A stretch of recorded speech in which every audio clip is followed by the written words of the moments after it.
गव्य पदार्थ का प्रयोग यदि भोज्य पदार्थों में न हो तो शास्त्रों में लिखा है कि उस अन्न पर प्रेतों का अधिकार हो जाता है। इसलिए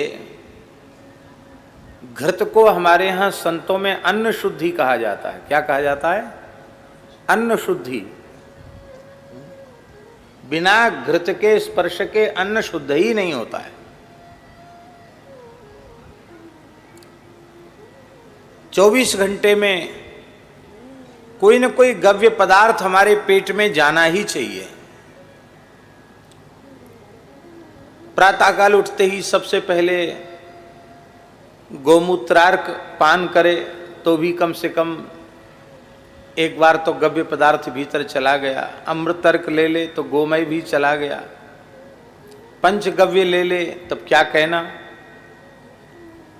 और प्रत्यक्ष आहार में भी गव्य पदार्थ में लेने चाहिए।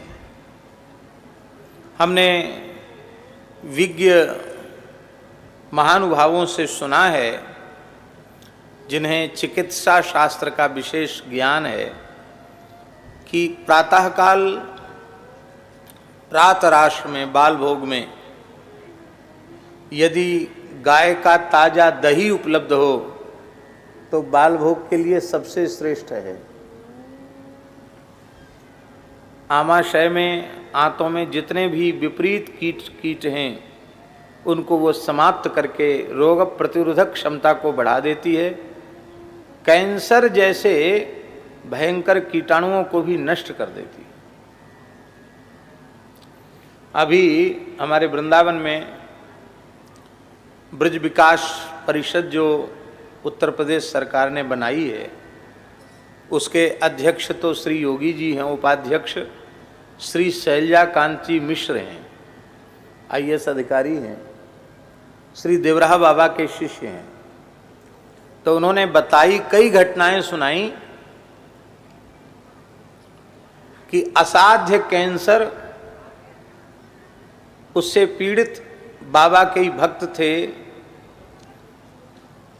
श्री देवराहा बाबा के पास आए, रोने लगे, महाराज इनको कैंसर हो गया, डॉक्टर कहते आखिरी स्टेज है, क्या करें, तो मरना ही होगा।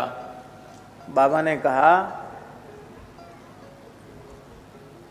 देशी गाय का, भारतीय गाय का ताजा दही, उसमें 35 तुलसी दल और काली मिर्च पीस करके उसमें मिलाओ और उसमें थोड़ा सा जल छोड़कर उसके तक्र बना करके उसी को पिलाओ। ऐसा करके कितने लोगों को स्वस्थ कर दिया। कितना सरल है। केवल घर में देशी गाय होनी चाहिए। तो ताजा दही कैंसर जैसे कीटाणुओं को भी नष्ट करता है। तुलसी दल छोड़ के यदि ले ले, तुलसी दल के साथ चबा करके ले ले, तो कैंसर जैसे कीटाणु भी नष्ट हो जाते हैं। बाल भोग में दही, मध्याह्न के राजभोग में घृत,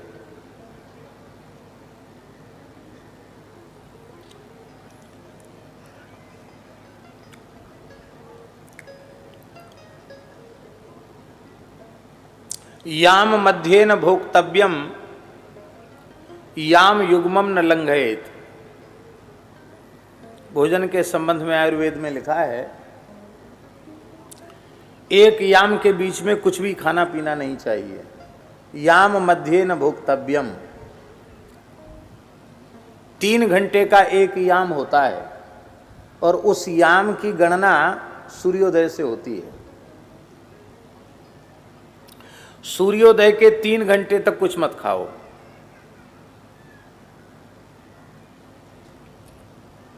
याम युग्मम न लंघयेत, और 2 याम बीतना नहीं चाहिए, लंघन नहीं।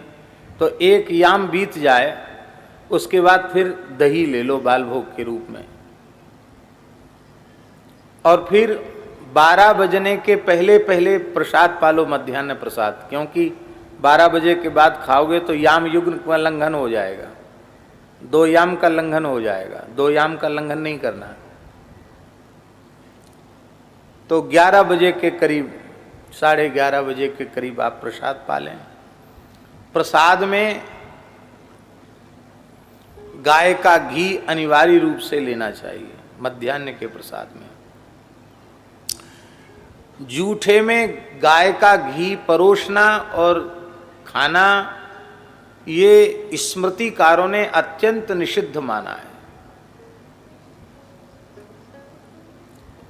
बहुत बड़ा पाप बताया है। अब गो नवरात्रि है, उससे उस शब्द का हम उच्चारण नहीं करना चाहते हैं। मांस में भी अत्यंत जिसको हम पवित्र मानते हैं उसका मांस उसके तुल्य हो जाता है। इसका मतलब है अति निषिद्ध है जूठे में घी परोसना।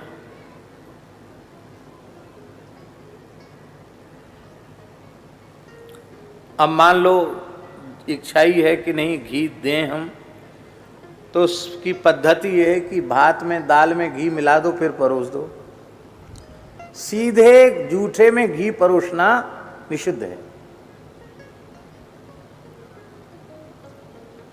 द्विजाति के भोजन की थाली में यदि आ जाए इस प्रकार का, तत्काल उसे भोजन छोड़ देना चाहिए, नहीं करना चाहिए भोजन।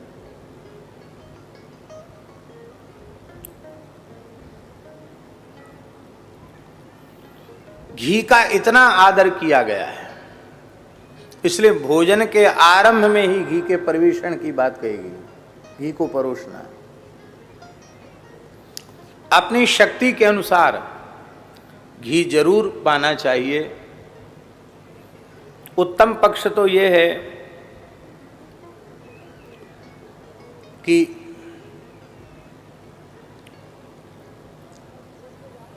कम से कम 5 तोला घी राजभोग के समय हमारे उदर में जाना चाहिए। कितना? 5 तोला घी।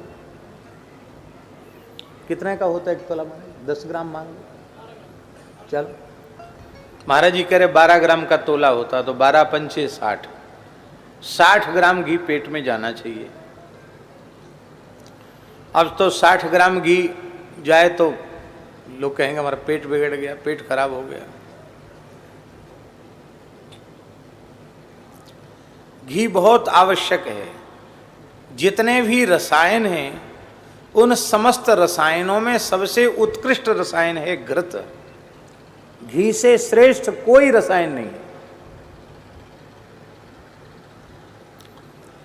और मध्याह्न के भोजन में भोजन कर लेने के पश्चात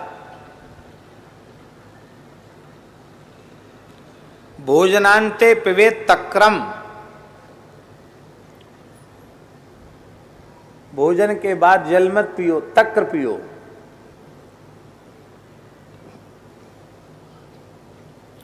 एक बात और कह दें, दही में अथवा छाछ में नमक मिला देने से उसका स्वाभाविक जो गुण धर्म है वो नष्ट हो जाता है।